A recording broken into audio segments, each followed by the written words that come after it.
is me again. I am hopefully live. Yes, okay. Hi, it's Kate again, clogging up your newsfeed yet again for the longest day, raising money to end Alzheimer's disease, to fund research and for a cure, for therapies, for treatments, for research, all that good stuff. So, yeah, I figured I would sit and talk to y'all today. You're over here, that's Facebook. I'm also recording up here on my phone so I can post it to YouTube later, because apparently if you wanted to do YouTube live, you need to like do stuff beforehand, which I wasn't aware of. So I will be posting stuff to YouTube mostly for posterity's sake, but yeah. Anyways, so it is just after 9:30, so we're at the 4-hour mark, and this is my progress so far. I apologize for the video quality over here on Facebook land. You're on my laptop, which I don't think has a very good camera to begin with. Then I also have the light behind me, which is making it weird and glary, and yeah, sorry about that. But it looks much better on my phone. It's at a different angle too, so I can post the link to the YouTube video if y'all are getting tired of staring into glare land, I guess. Anyway, I wanted to give you some information about what the longest day is and stuff like that, and I have the website here, so I am basically just going to read off about that from the Alzheimer's Association's page. But essentially it's a fundraising event where people basically choose an activity that they like to do and fundraise, essentially. So according to the website, the longest day is the day with the most light, the summer solstice, on June 20th, that's today. Thousands of participants from across the world come together to fight the darkness of Alzheimer's through an activity of their choice, like knitting. Together they use their creativity and passion to raise funds and awareness for the care, support, and research efforts of the Alzheimer's Association. So those of you who know me, I've been pretty active in fundraising for the Alzheimer's Association. This is probably going on my 3rd year now. I've done 3 walks. This will be my 3rd walk coming up in October. I do the Manhattan Walk mostly because it's at the South Street Seaport and it's cool and it's a fun place to be. I don't know whether or not we're actually going to be physically walking this year in October, with all the stuff that's going on virus-wise, but it may be a virtual walk where we fundraise and stuff for our local chapters, but maybe walk together, at our own homes, that sort of thing. But I guess we'll find that out as we get closer to the walk. But this isn't about the walk, this is about the longest day. So I've been wanting to do the longest day for a long time, and I guess right from the get-go I knew I was gonna knit because it's, I won't say it's the only thing I'm good at, but it's the only thing I can think of that I don't know, it's something special that I do. I mean, I I don't know that I would say that I was like talented. I'm not bad at it. I'm slow. I make mistakes, but so is everyone, I guess. You know, not everyone's perfect. But the reason why I hadn't been able to sign up for, or that I didn't sign up for the longest day, is because it never landed on the weekend. You know, at least in the last couple of years. So when I realized that it was on Saturday, for some reason I thought it was Monday. And I don't know why. Obviously I was not paying attention. So I didn't sign up until literally about 2 days ago when I realized, oh yeah, it is on a Saturday and I could totally do it. So, so I definitely am not at all prepared. When you sign up to participate for the longest day, you pay a $20 fee. It goes towards your donations, but I think with that $20 fee, the Alzheimer's Association sends you like a t-shirt and stuff to use, you know, for your fundraising efforts. So considering that I only just signed up, I think it was Thursday, none of that's here. So I'm wearing one of my walk t-shirts, because it's purple and it's from the Alzheimer's Association. And it says, "Together we can end Alzheimer's," which is true. June is actually Alzheimer's and Brain Awareness Month. So, and today, I guess because it is the longest day, it's also Wear Purple Day. So if y'all haven't gotten dressed yet and you've got some purple to wear, don your purple today, take a selfie, and hashtag it with either the longest day or end ALZ, and yeah, and I will certainly like and repost where I can. But today is all about raising awareness about this really ridiculously terrible disease. So this week, I'll talk about personal stuff, I think a little later on today. My mom is awake and kind of wandering, and I don't want her, you know, she knows when you're talking about her and stuff, so, you know, I don't want to embarrass her or anything if she happens to walk in here. So for right now, I'm just going to kind of talk about the fundraiser itself and some stuff that I learned this week, because, as I was about to say, because it is Alzheimer's and Brain Awareness Week, there's a lot of stuff happening out in the world regarding it, and I actually ended up taking this week off from work to participate in a conference. It was virtual. It was sponsored by the Hudson Valley branch or chapter of the Alzheimer's Association, and they called it the Meeting of the Minds. Oops, sorry. I have this thing that when I'm working with my circular needles like this, I drop, when I'm done with my row, I drop the needle so that I can turn it, and I don't know why I do that, but so that's what that was. If you heard it, it was clanging against the desk. So yeah, so I participated in this Meeting of the Minds. It was a 4-day virtual conference, you know, basically about the disease, about, you know, what research and advancements have been made thus far, about caregiving and how to deal with the disease on lots of different levels. It was great. It was super informative. I definitely learned some stuff. It was great to hear personal stories from, you know, other caregivers and other people who have loved ones with dementia,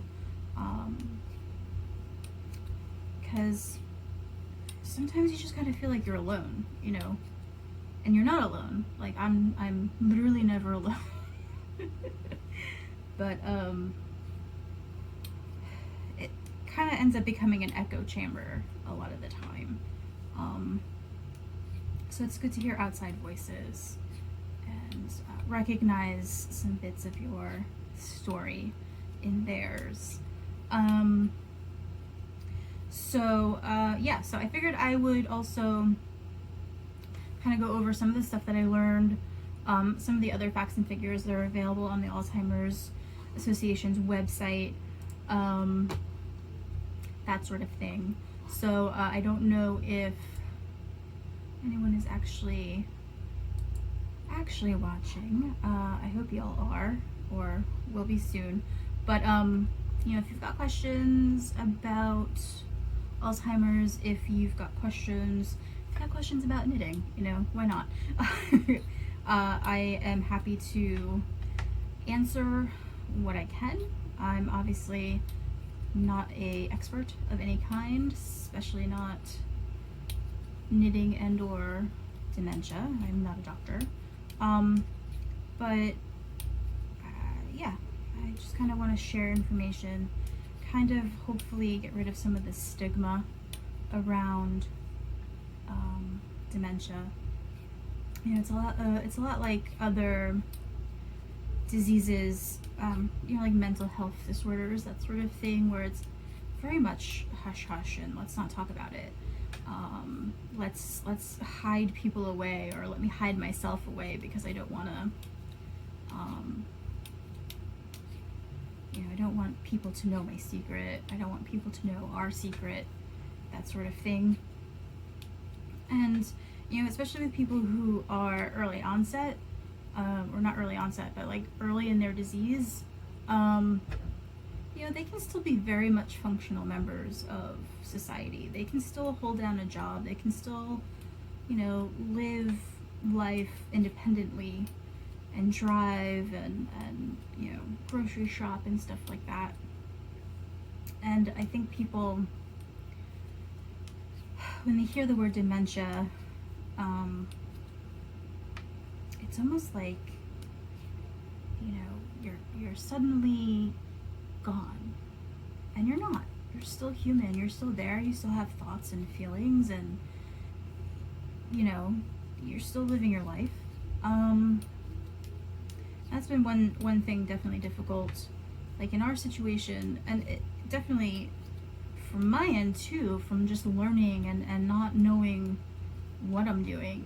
My first thought was always, well, let's not go out because then we have to take mom, and what if, lots of what ifs.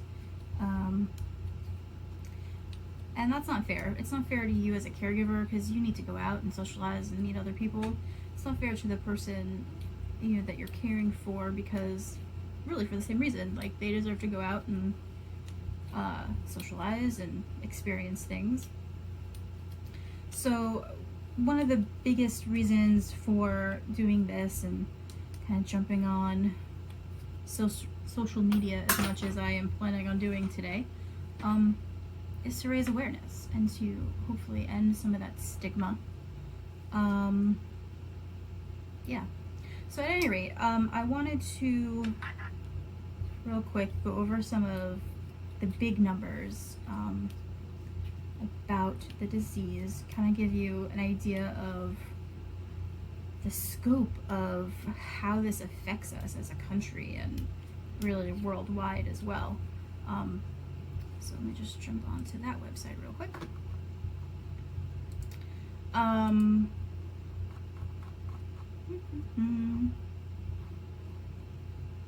So, more than 5 million Americans are living with Alzheimer's disease.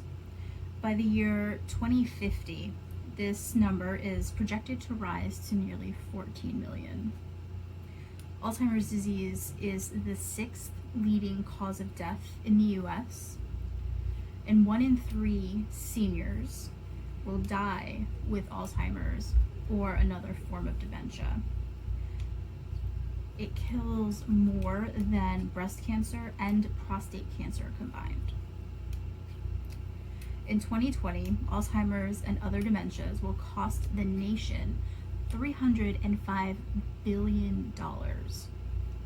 And in 30 years, those costs could rise as high as $1.1 trillion. I mean, $1 billion is like, I can't fathom that. Like, I never have more than like $5 on my person at any given time. But like, $305 billion is spent on caring for these people, medicines and therapies, and just day-to-day living for these people too. It's insane the amount of money that is drained from that. More than 16 million Americans provide unpaid care for people with Alzheimer's or other dementias. Hi, I'm one of those 16 million.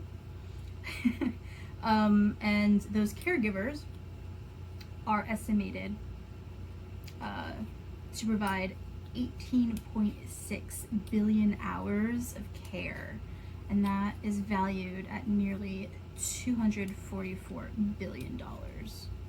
So again, like, this disease,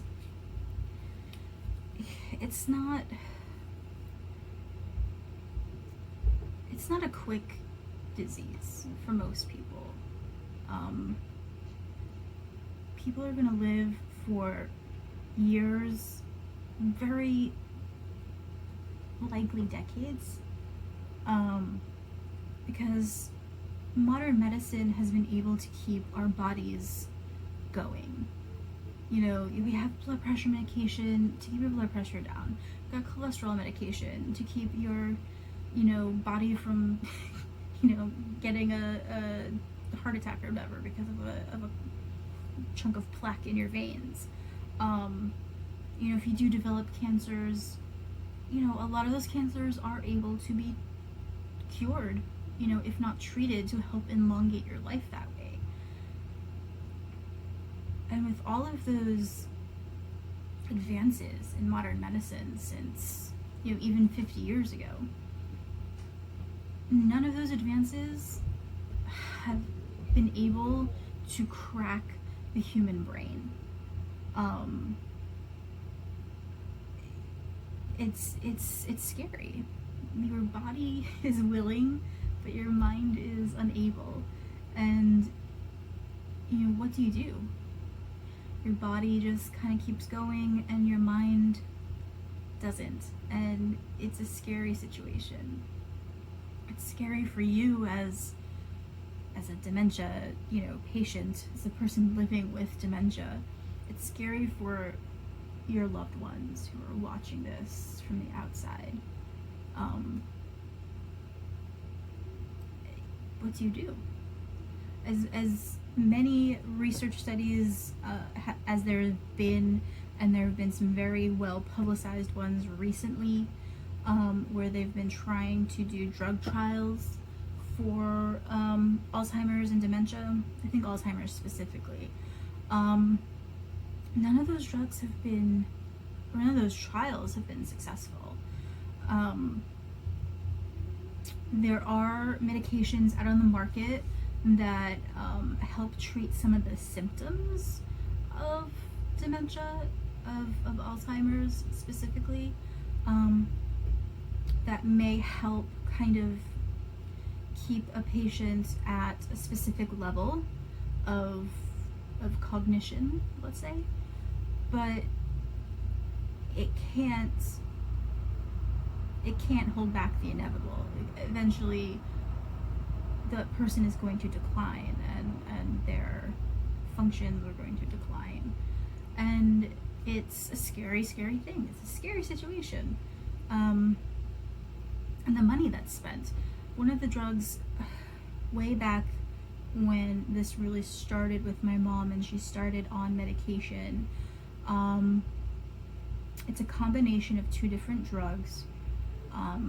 It's new, so there isn't a generic, and we paid, I think, almost $400, and that's with mom having Medicare, which does pay for a portion of prescriptions, and a supplemental insurance policy. So I think it was, I mean, she had like a, not a copay, was that called, a deductible? But still, like $400 for 30 pills that isn't curing you. You know? Like, it's insane, the amount of money people spend on this sort of thing. Anyways, here's an interesting one. Between 2000 and 2018, deaths from heart disease have decreased by 7.8%. Again, the modern medicine, the marvels of modern medicine. So while heart disease deaths have decreased in the last almost 2 decades, deaths from Alzheimer's has increased by 146%.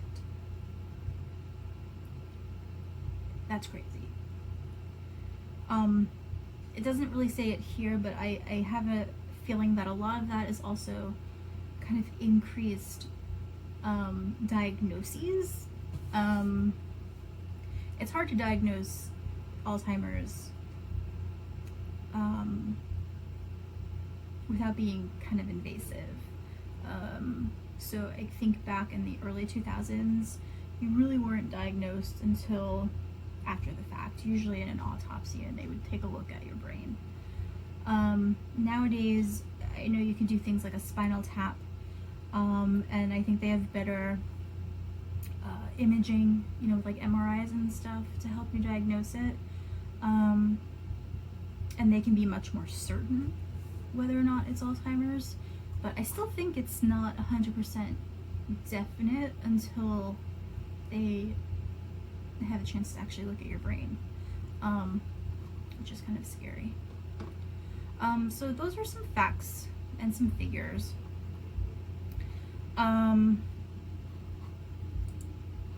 Yeah, so I will be back a little later on today. Think that I'd like to talk a little bit about what dementia is, or what Alzheimer's is, and what the difference is between dementia and Alzheimer's. So we can talk a little bit about that later on. If you guys have anything you all want to talk about, leave me a comment, send me a message, let me know. I will be happy to go on and talk about that. And yeah, so I'm gonna sign off. I'm gonna keep knitting. I'm gonna hang out with Mom and Ryan. Oh, right, before I go, speaking of Ryan, I wanted to give a shout out to a couple of people who have donated today. So big shout outs to the other Catherine Heege for donating earlier today. Thank you so much. It is super appreciated. And also to Joanne, all the way from Canada. Thank you so much. Merci beaucoup. And to Ryan, who donated, but also who is like my co-caregiver here. He does so much to help with taking care of my mom and taking care of me, making sure that we're all fed. Being a chef is, you know, good at that sort of thing. But yeah, big thank yous to all of you, and to you especially, Ryan. Thank you. So yeah, I'll be back. Let me know if there's anything y'all want to talk about. I'll be back maybe around noonish, you know, sometime around lunchtime or around then. And yeah, if you guys want to donate, the link, I know I posted it a few times, but it's act.alz, as in zebra, .org/go-to, no spaces, just all one word, /Spiffy Kate's Knits. So that's Spiffy, S-P-I-F-F, as in Frank, Y, Kate's, K-A-T-E-S, Knits, K-N-I-T-S. If you want to donate. If you don't want to donate, that's cool. Maybe share the link, spread out some information and some love, and I will be back later. Thanks, you guys.